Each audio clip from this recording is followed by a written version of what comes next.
Pádraig Pearse, the man behind the image.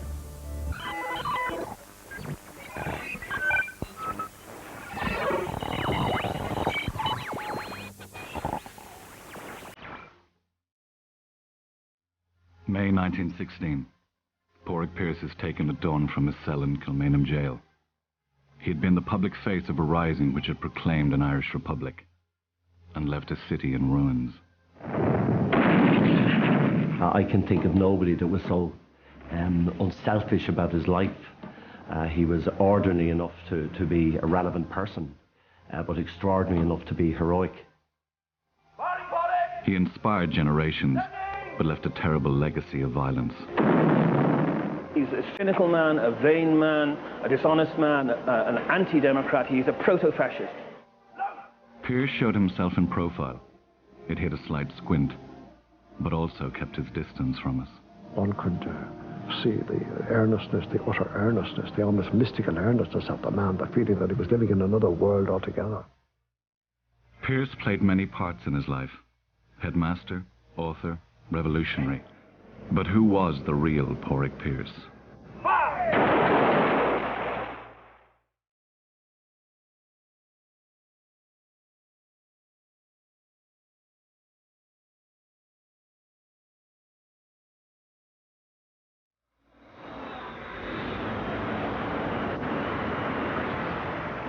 Well, Pearse's background was a bit unusual in the Ireland of the time, in that his father was English, and his mother was the second wife of the father, so there was a great age gap between father and mother.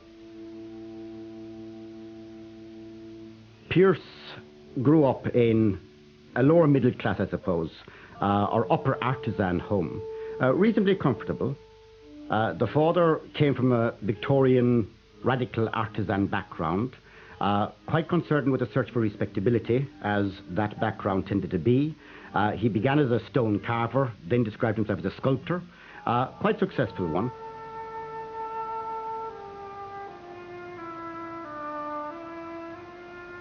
Well, Pearse's family were going up in the world as he grew up. He was born over the shop, and then they moved to Sandymount, and they acquired a domestic servant, and gradually they became more and more genteel. And I won't say he had a chip on his shoulder, but there was very much a sense of wanting to have made it into the middle classes from, as it were, the upper working.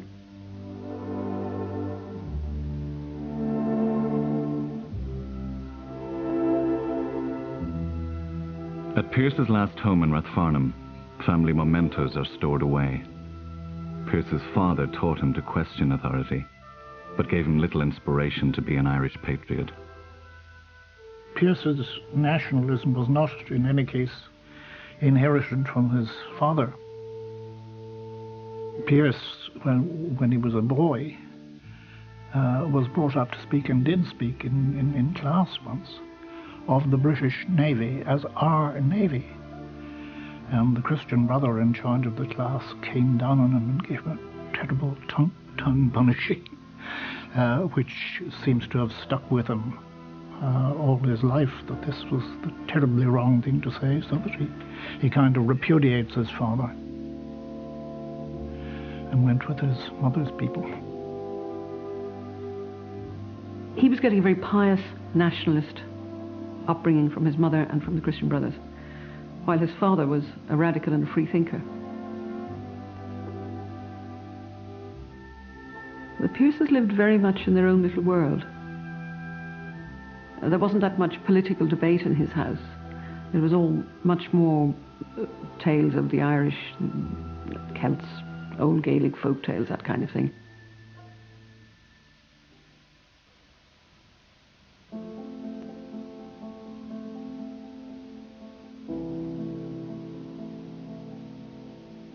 It was soon apparent that Pearse was an unusual child.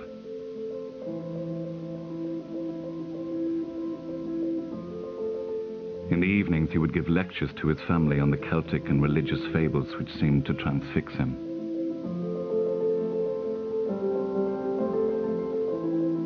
The other children came to and accept him as their leader. and he impressed his personality on them. They became emotionally dependent on him in large measure. That's understandable enough because he was an intriguing personality and he was a strong personality from a very early age. Even as a child, I mean, his imaginings were absolutely full of self-sacrifice. So it's really the same thing. I mean, lots of children have fantasies about, I don't know, rescuing the maiden from the dragon or being the hero in all sorts of tales, but not many of them see themselves being stretched on a rack to give themselves for their country through torture. He did have a very morbid imagination, no question about that. So that was always there. Push it up a bit, Pádraig, good lad. Okay, lad, take it up, come on. Okay, let go. The fall of Parnell had left Pearse's generation disillusioned with politics. He was influenced more by the Gaelic cultural revolution, which swept the country in his adolescence. 2,000 years have rolled away since those mighty heroes trod this land of ours. Yet is their spirit not dead. It lives on in our poetry, in our music, in our language, and in our conviction that we as a nation are made for higher things. Pearse began as a cultural nationalist. His earliest public utterances are about the intellectual glories of the Gael, etc. His objective is to have Ireland contribute something distinctive to world civilization. That can only be in the cultural sphere because of the patent lack of power. Therefore, she must develop a distinctive culture. How would that be developed? Mainly through the language, which was the most distinctive dimension of Irish existence. A language under threat, disappearing, so he throws himself heart and soul into cultural revival. Pearse joined the Gaelic League as soon as he had left school. His hard work and wholehearted commitment immediately made an impact. By his early 20s, he was editing the League newspaper on Clive Sullish. But Pearse was caught between two worlds, his fascination with Gaelic Ireland and a Victorian desire for respectability. Within his own personality, there were these two tectonic plates. The Victorian is the respectable, the starchy, Patrick Henry Pearse, B.A.B.L. And on the other hand, we have the Gael. We have Pádraig mac Pearse, the man who aspired to this very romantic, very passionate, very pagan form of expression. And these two things were constantly in ferment within him, I think, throughout his adult life, certainly. In Connemara, Pearse found his ideal of a truly Irish Ireland. He travelled widely on Gaelic League business, listening to the stories of local Irish speakers. In Rosmuck, Pearse built a cottage. It was a refuge from Dublin life and a place in which to create a new Irish literature. One thing that has to be said about him is that his attachment to the Irish language was serious. The culture of the Cúpla Focal was already there. You identified Irish as our language and English as the foreign language, but you went on talking the foreign language. He didn't do that. He was serious. He went down to the Gaeltacht. He learned Irish. He wrote it extremely well. Fina dina fad baile helochig an afran. Fina garvade ge russe leemnach. Fina kalini sjuske kainte ge meirach. Fina mna kora os ishu. Fina ferine dust.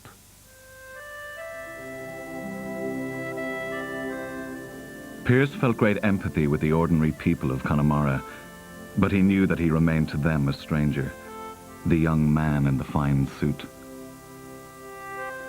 You can almost see the line between Pearse and the local parish priest and the ordinary people of Connemara.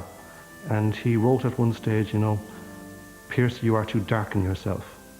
When you come among them, you bring a dark cloud with you that lies heavily upon them. Is it your English blood that is the cause of that, I wonder? The painful reality for Pearse was that the Ireland of his time was becoming more British and not less.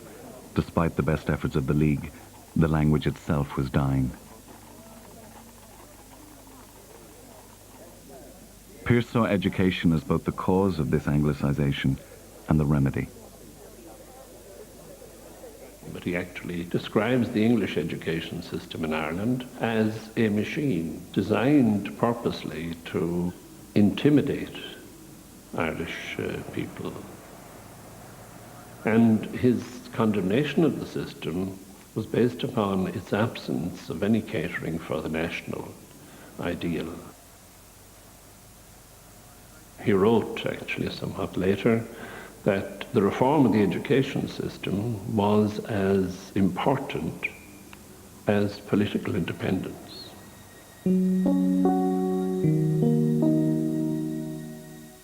In 1908, Pearse put his ideas into practice. He opened St. Enda's, Scoil Éine, an Irish-speaking school for boys, a blueprint for his educational revolution. Pearse was barely 28, but St. Enda's was built on the strength of his own personality. Pearse himself, he was absolutely outstanding. He had a magnetic quality and he had a lovely voice, and he had, of course, absolute logic. He spoke, you could never, if you listened to him, you couldn't deny everything he said was what you should do and what your aim in life should be. St. Enda's was imbued with Celtic mysticism. Myth and legend were a key part of Pearse's curriculum. We used to talk to the boys practically every day. He went right through the story of Cuchulainn, the Cuchulainn saga, until we became part of it. It was remarked that Cuchulainn was almost an invisible member of staff.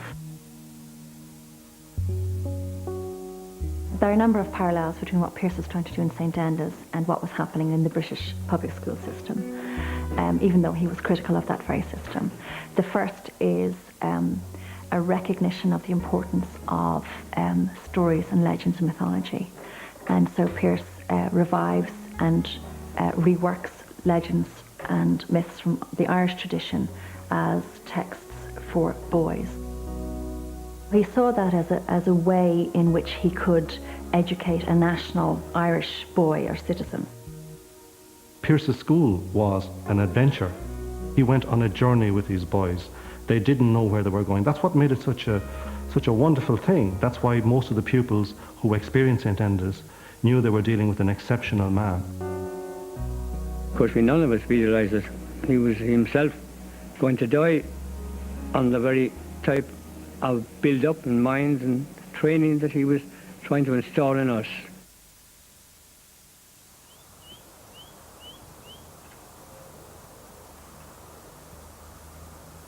At the foot of the Dublin Mountains, Pearse discovered the Hermitage.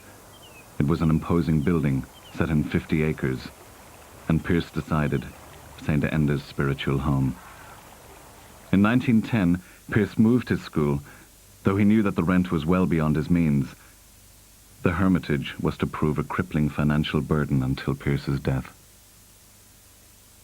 Throughout his adult career, from the time he founded his school, he was building up debts that he couldn't repay. He didn't appreciate that he wouldn't be able to repay them because he was convinced that the Gaels would rally to him and they would provide the money to keep his crusade going. At the Hermitage, Pearse's mood was changing. Robert Emmet had once walked the grounds, and Pearse claimed to feel his presence. In St. Enda's lessons, Celtic heroes began to be overshadowed by Ireland's political ghosts. I have seen Irish boys and girls moved inexpressibly by the story of Emmet. I have always felt it legitimate to make use for educational purposes of an exaltation so produced. First he told them the Cuchulainn saga, the Finn saga. By the time he reached the Hermitage, he was telling them the Tone and the Emmet saga, so to speak. Pearse borrowed from his other childhood influences when talking to his boys about the glories of meeting an heroic end.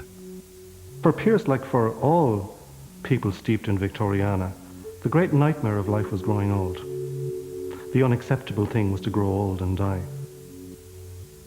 Pearse idolised the great childhood writings of the late 19th century. He knew Peter Pan by heart, Again, he quoted approvingly over again that key phrase from Barry's Peter Pan, which was, "To die will be an awfully big adventure."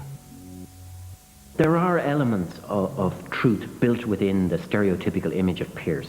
It is true, I believe, that, for example, during the prize-giving day at one of his schools, he gave a 12-year-old boy who was performing well in his studies a prize of a rifle and said, "You're going to need this." So he clearly was training a generation of people who might be described as zealots by their detractors or as physical force revolutionaries or freedom fighters.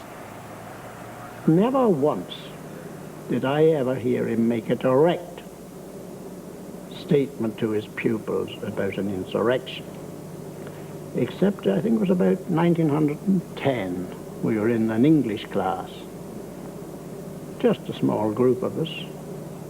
And to our surprise, suddenly Pearse opened up his mind and said, "You know," he said, "it will all end in an insurrection, the Irish struggle." He said, "There's no way out. It's the teaching of history." The world outside St. Enda's was changing. Unionists battled against Home Rule. Ireland seemed on the brink of civil war. Pearse was profoundly affected by these political currents. It's not really until the growing resistance of Ulster Unionists to the Home Rule Bill that his mind begins to take on a distinctly political cast. When the proposal for partition comes along, then Pearse begins to, in a sense, lose faith in the potential of the constitutional process and to say, well, if the only way you get results in this country is by threat of rebellion, then let us begin preparing for rebellion. There was this kind of almost vertiginous descent towards war in the European context. With Ireland, we had the sudden eruption of the crisis caused by the failure of the Third Home Rule Bill, the setting up of the Ulster Volunteers, and by the end of the same year, the setting up of the Volunteers in Dublin. A newspaper photo records the first meeting of the Irish Volunteers in 1913. The great and the good pose at the front. Unseen, at the back, stands Pádraig Pearse. 3 years later, those positions would be reversed. By 1913, St. Enda's was drowning in debt. The excitement of the school's first years had passed. Pearse needed a new outlet for his energies. The Irish Volunteers offered him some excitement, uniforms, drilling, that kind of thing that he liked, seeing himself as at the head of a body of men. But at the same time, there was all this terror of St. Enda's going under, becoming bankrupt, and becoming a figure of ridicule and shame, rather than a heroic figure. The Volunteers were a welcome diversion from Pearse's financial problems. Writing to the taxman, he proudly declared, "I have no assets except a suit of clothes, a uniform, a rifle, and a sword."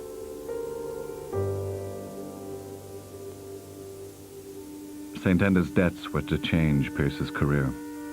The search for funds led him to a small group of conspirators who were secretly infiltrating the volunteer movement. Well, in about October 1913, Pearse came to me and said that he was in very serious financial difficulties, and we'd been made bankrupt and the school would be closed, and I thought this a pity. So I wrote to Joe McGarrity in America, and I managed with their help to fix up a little lecturing tour for him. He was very pleased when I swore him in as a member of the IRB before he went to America, and there's no doubt at all that that helped him. I think it's probably true to say that when Pearse went to America, he was still a school teacher, and when he came back, he was a revolutionary.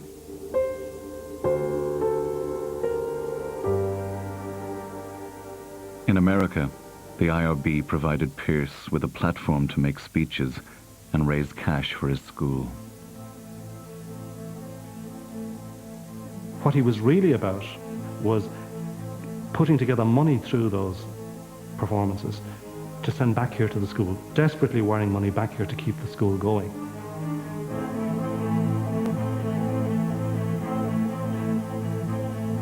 he finds himself with all these armchair generals of Irish America who want to hear about Ireland being about to rise and bloody the noses of the Brits. And that's what he rallied to.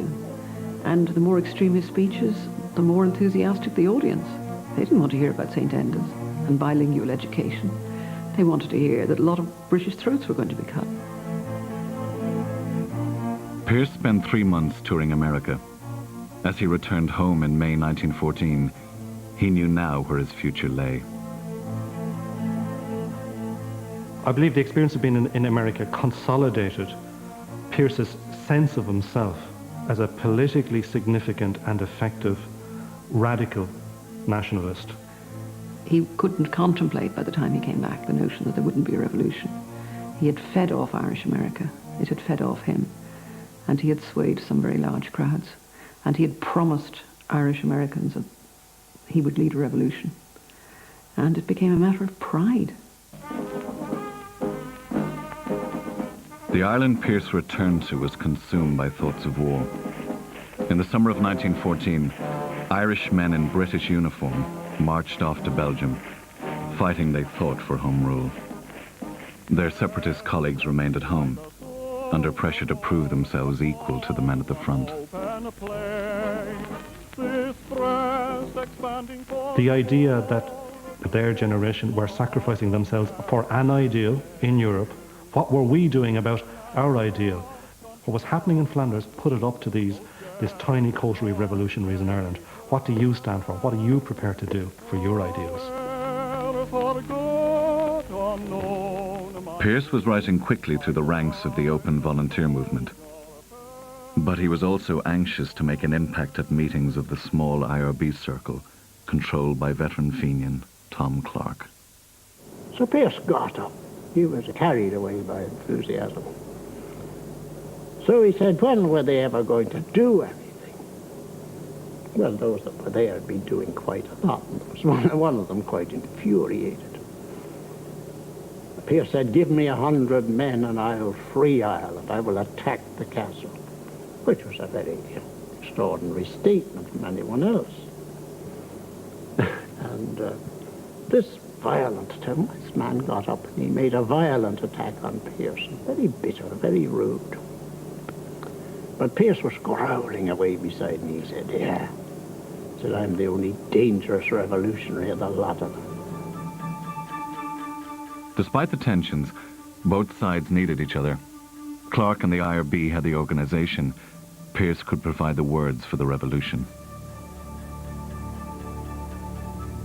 In August 1915, the body of an old Fenian O'Donovan Rossa was brought back to Dublin. His funeral was a chance for the rebels to stage a show of strength. Tom Clark asked Pearse to deliver the graveside oration.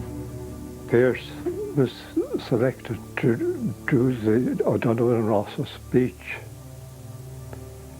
And my mother went out to the school and gave my father's message, make it as hot as hell.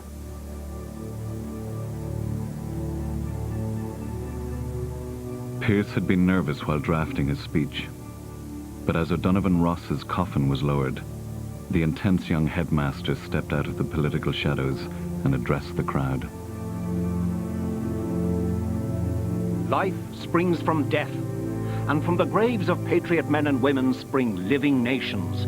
The fools, the fools, the fools! They have left us our Fenian dead, and while Ireland holds these graves, Ireland unfree shall never be at peace.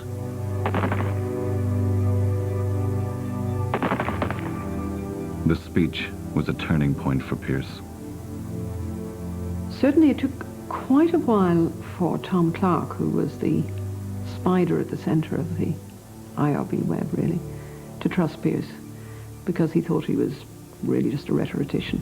But when Pearse gave the O'Donovan Rossa speech, Clark realised the quality of what they had.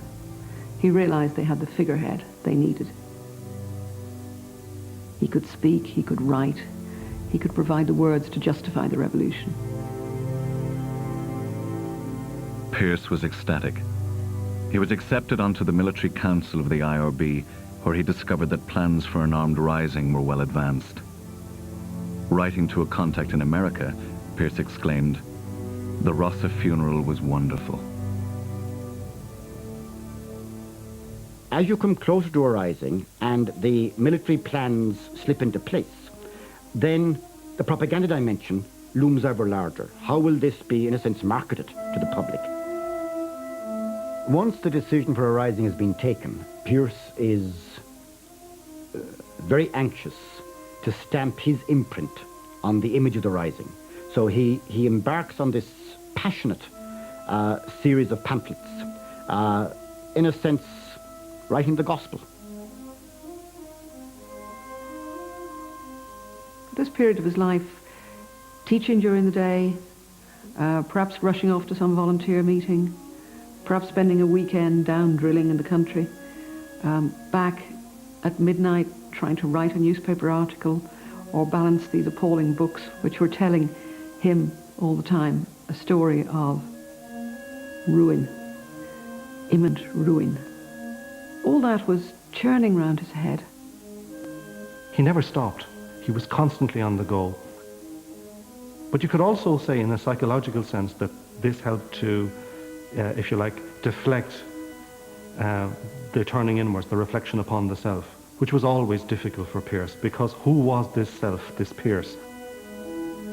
In this period, Pearse attempted an autobiography which he left unfinished. He noted his parents' differing backgrounds, English and Irish, and wrote proudly that they had combined to make him an Irish rebel. But Pearse scored those words out and confided that his upbringing had made him the strange thing I am. One could see the earnestness, the utter earnestness, the almost mystical earnestness of the man, the feeling that he was living in another world altogether. That he was already dedicated, that he knew he was going to die or something. You know, it's a curious, a very queer thought about Pearse. Supposing the others had all been executed after the rising, and supposing he had been spared. Could you imagine that? I think he would have gone mad. Pearse was very clear about the sacrifice he was preparing to make. One of his last plays captured that mood. One man can free a people as one man redeem the world. I will go into battle with bare hands. I will stand up before the goal as Christ hung naked before men on the tree.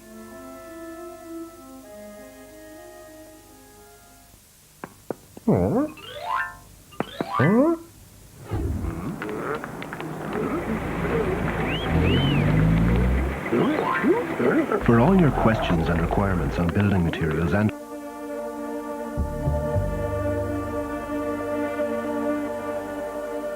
In the days leading up to Easter 1916, Pearse continued to play his multiple roles. He held now senior positions in the Volunteers and the secret Irish Republican Brotherhood, and he remained headmaster to the boys at St. Enda's. The rising loomed. In mid-April, Pearse gathered his pupils for the last time. That was Pearse's farewell. He said, St. Enda's has been in existence for 8 years.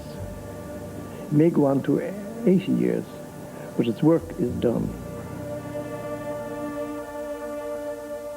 Pearse kept secret the fact that the rising was being planned, especially from his superiors in the Irish Volunteers. But there were signs that the Easter exercise he had organized was not to be routine.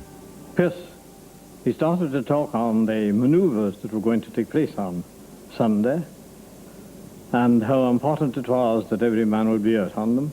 And he was about to dismiss us when Con Colbert rose from the back of the hall and asked me to ask a question. And the question he asked was, Commandant, what about men who, if they come out on the manoeuvres on Sunday, are in danger of losing their jobs? And Pearse just looked in a very detached way down the room, and avoiding the eye of any questioner and looking at the right-hand wall, he just said, I don't think that any man should come out on Sunday's manoeuvres who is afraid of losing his job. On Easter Monday, the rebels struck. Their plans for a countrywide rebellion had been spiked, but they pressed on in Dublin regardless.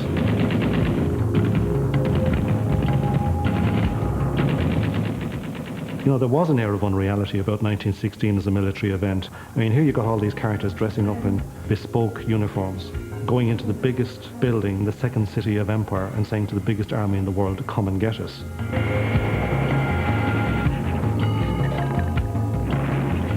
Outside the GPO, Pearse proclaimed the Republic to a small group of bystanders. They were bemused, but he understood the significance of this moment.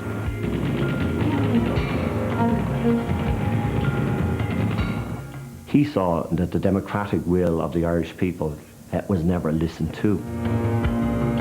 He believed then that a more aggressive line had to be taken. I think in its time that was the right decision. The most striking thing about the Easter Rising was the absolute lack of any mandate at any level for it to take place. He brought about the death in this area of several hundred people, natives of Dublin, who were not consulted about whether or not they wished to die for Ireland. And throughout the following years, right to this year, people have been dying in the name of the cult that he helped to bring into existence.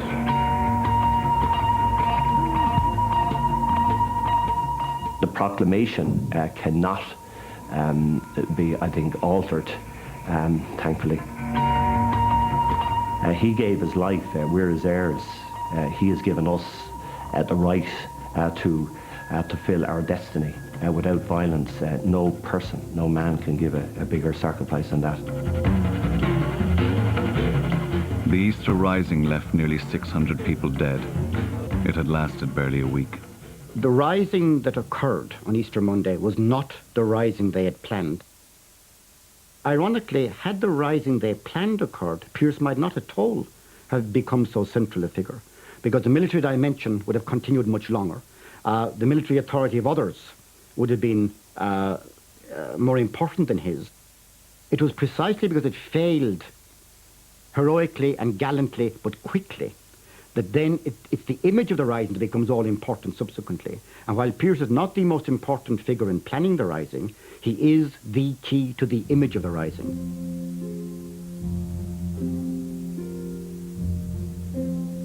In his final days awaiting execution, Pearse greatly enhanced that image in a moving series of letters and poems. We seem to have lost. We have not lost.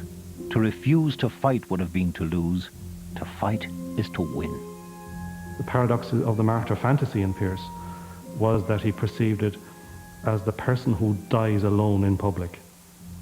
You see this in his writing about Cuchulainn. I mean, Cuchulainn died alone. Christ died alone.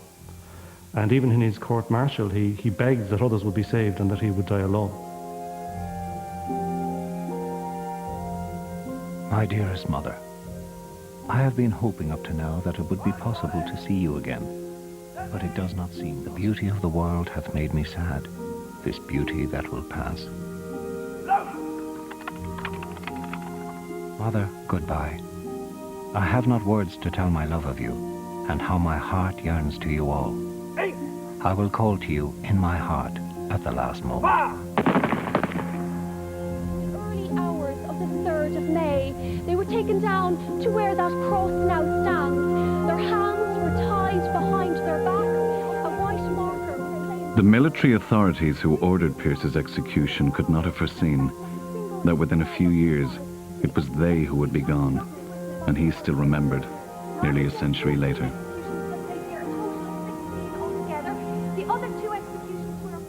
Here we are treading hallowed ground because in this yard these men made the supreme sacrifice for a cause that was dear to their hearts, the freedom of their country.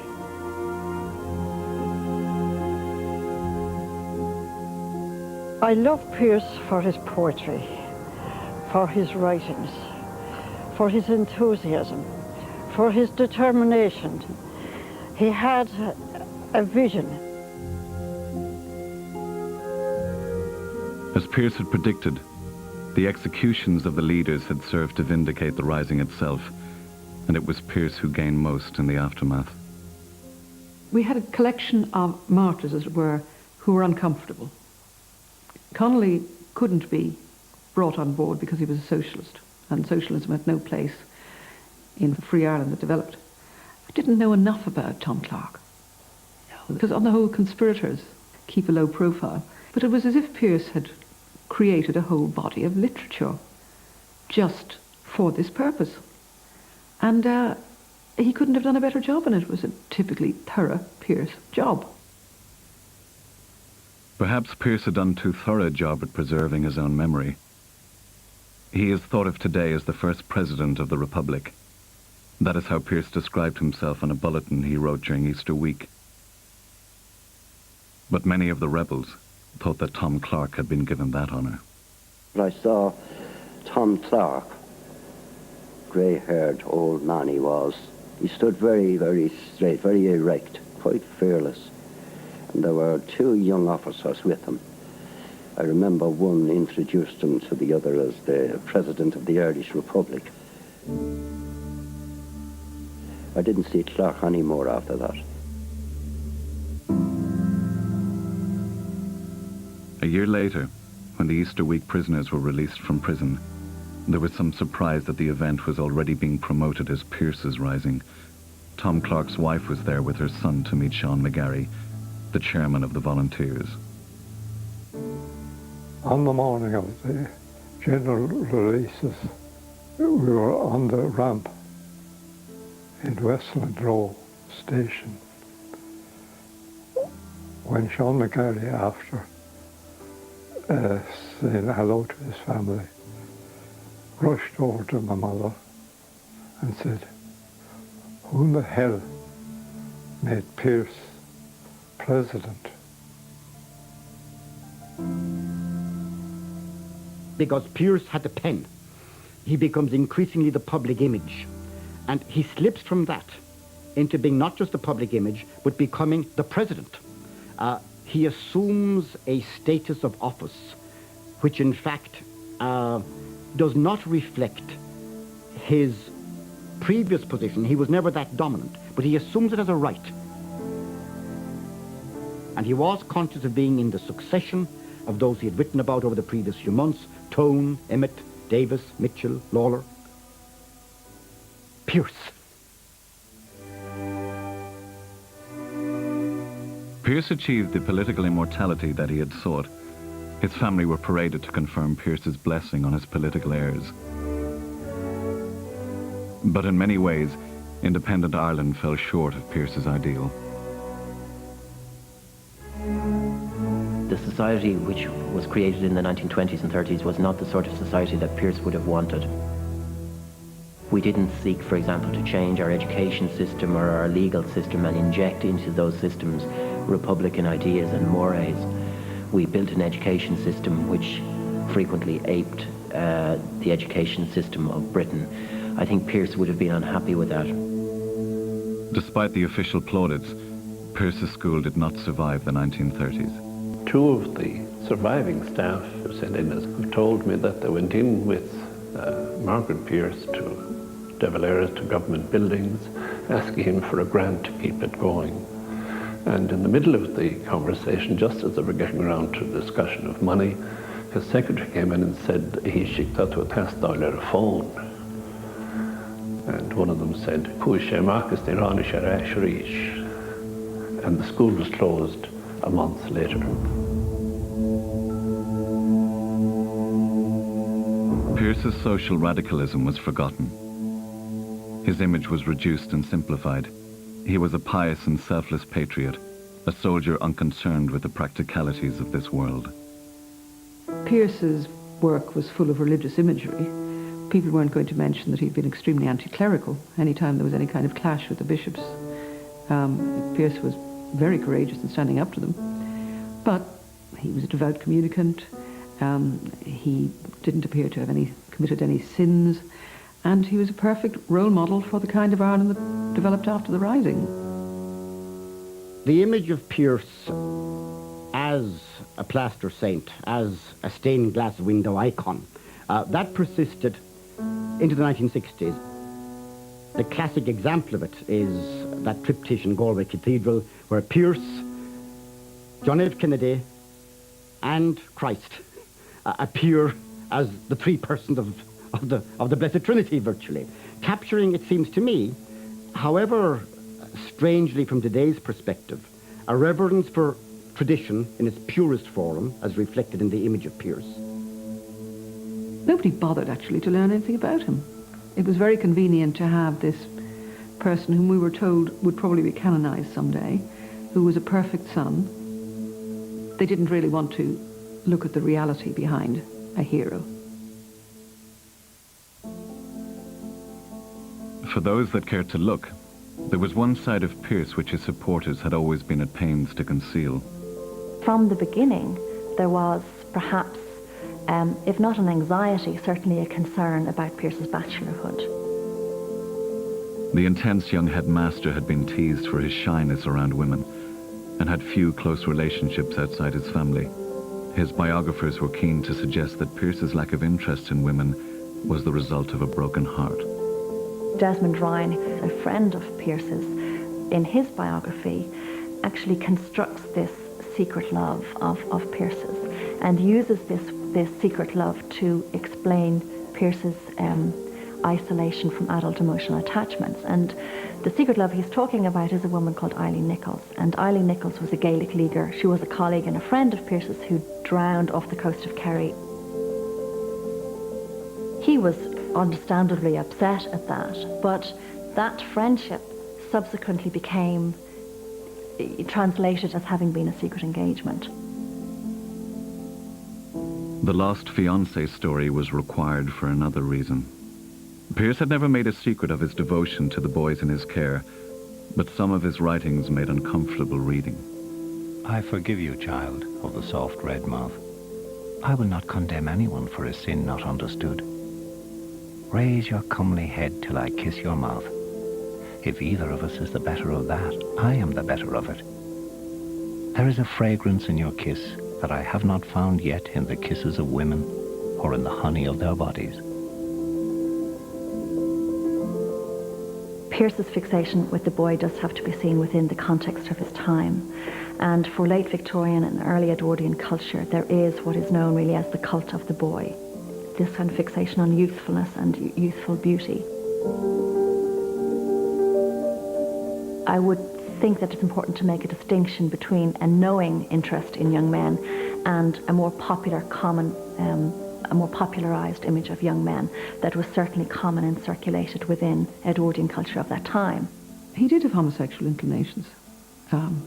He was not a practicing homosexual. I don't think he understood what homosexuality was about. You could even say that it was more than that. The people he found attractive were young boys. But Pearse's behaviour was utterly proper at all times.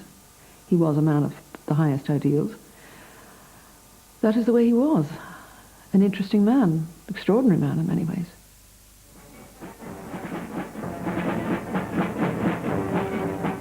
"50 years after the Rising, Pearse's reputation was unblemished. I happened to have been 10 years old in 1966, and I remember it very vividly, when everything that the men of 1916 might have died for seemed to have been validated by this first tiny aperture of prosperity that modern Ireland had experienced. In 1966, and we may speculate if there had been a tribunal about some politician having been guilty of some venality or other, it would have been very plausible for people to have said, Pearse would be ashamed of you. But, I mean, if you were to utter that in the current context, it would be a virtually meaningless, and I would have thought for a lot of people almost a laughable phrase, because the nature of society has changed so much. He was felt to be terribly important. He was felt to be a holy figure. Portraits were everywhere. The proclamation was everywhere. A holy image, but a blurred one, that had any connection with political violence was swept under the rug. He had sacrificed his own life. That's what he did. That he had caused other people to be killed was ignored. Just a few years later, Pearse's image was thrown back into sharp focus. In the south, his poems were read by school children. In the north, Pearse retained his original potency. Pearse was extremely important in the early days of the Republican struggle. I mean, whenever I was in Longcash internment camp, it was Pearse's poetry that people were painting on hankies to smuggle out of the jail. It was Pearse's pamphlets that were about the place. Pearse hadn't gone away for us in the late 60s, early 70s. Pearse's opponents dug out his most lurid writings to make explicit the link with modern IRA violence. We may make mistakes in the beginning and shoot the wrong people, but bloodshed is a cleansing and sanctifying thing, and the nation which regards it as the final horror has lost its manhood. Pearse, he himself had said, Ireland unfree shall never be at peace. And by unfree he meant if the British were ruling any part of Ireland, it wasn't free. Those are foundation documents of the IRA. It was the blood sacrifice. It was a situation where there was war, and people had to adopt a very fundamentalist position, and it was Pearse who spoke to that fundamentalism. Once the Provosts, in a sense, invoked Pearse as their spiritual father, their idea was this, of course, would spread the benign image of Pearse onto their own activities and justify them, indeed glorify them.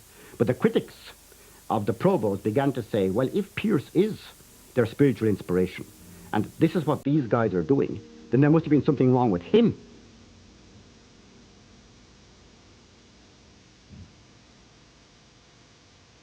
The Troubles pushed Pearse into a political wilderness. He suffered guilt by association. In the late 70s, plans to erect a statue to Pearse were quietly dropped. The fall from grace of Pearse's image since 1966 has to do with the whole presentation of the image of Pearse, with this creation of this quasi-fascistic individual, obsessive in character, hell-bent on sacrificing his own blood in the manner of Christ. If you present a very simplistic picture of Pearse, obviously you're going to get that deterioration of an image.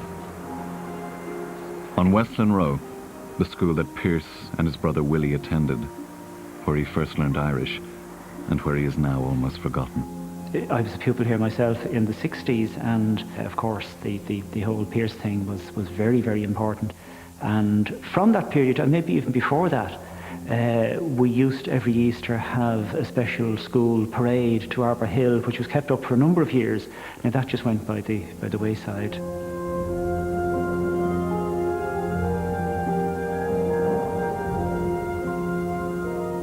The history curriculum is a bit more specialised now as far as periods are concerned. So it is possible to go through, certainly secondary school, without learning perhaps anything of the Pearse brothers. You know, that would be possible, all right.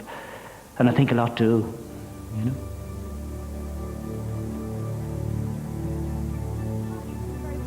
Writer, poet, journalist and teacher. He even set up his own school, St. Enda's, which was set The traditional Pearse can be found still in a few places, but of the Ireland that he hoped to build, there are fewer signs. Irish remains the spoken language of a small minority. Faith in the spiritual virtues of the Gael belongs now to a different century. I'm more in sorrow than in anger. Where is the reality that came from that dreaming that they died for?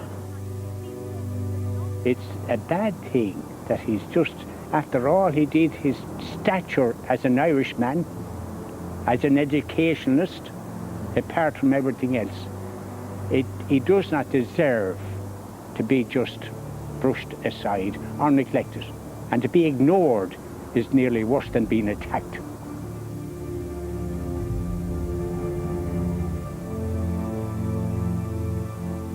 A rehearsal of a new play at the Abbey Theatre by Danny Morrison. It is Pearse's journey in reverse, from political to cultural struggle. Republicans once looked to Pearse for inspiration. Now they question his relevance. Tell us this. Have you never had any doubts about the GPO and old Pearse? And there's a man couldn't shoot straight. I think the older you get, of course, you look at things quite differently. You have to fight a war from a fundamentalist position, But you cannot fight a peace process from that position. We view Pearse through that prism, through that change. I think that to read Pearse now might seem like an anachronism.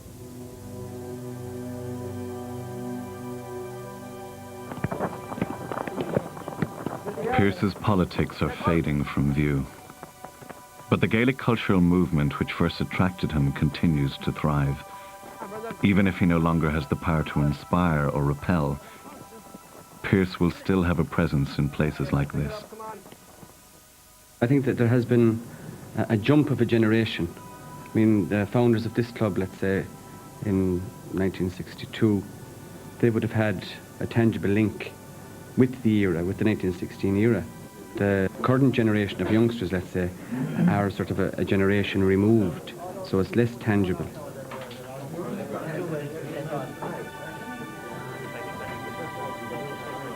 I think that Pearse will find his place. I think it's a sort of maybe a temporary lull in enthusiasm for him. But like he did state, "O wise men, riddle me this, what if the dream come true?" And the dream has come true in a lot of ways. Well, you know, I always believe that if you live long enough, you'll see it all again. And I'd hope by the time when we get to the centenary of 1916, that the generation will have gone full circle. And I think people will see Pearse and the people who worked with him, the people who did their best with him, have played an extraordinary part in Irish history. And they still motivate people. They still motivate people like me. He was a kind of genius, to my mind, a warped one, but a real one. He certainly was, I think, the outstanding figure of Irish nationalism in the 20th century, unfortunately for us.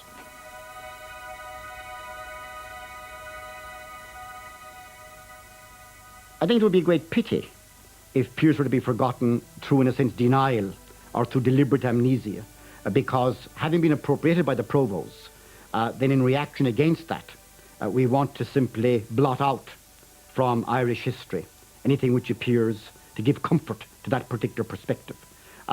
Pearse was a very significant historical figure, not in perhaps the way that his idolaters or his demonizers saw, but he was a significant historical figure. We simply distort our history if we try to write him out of it.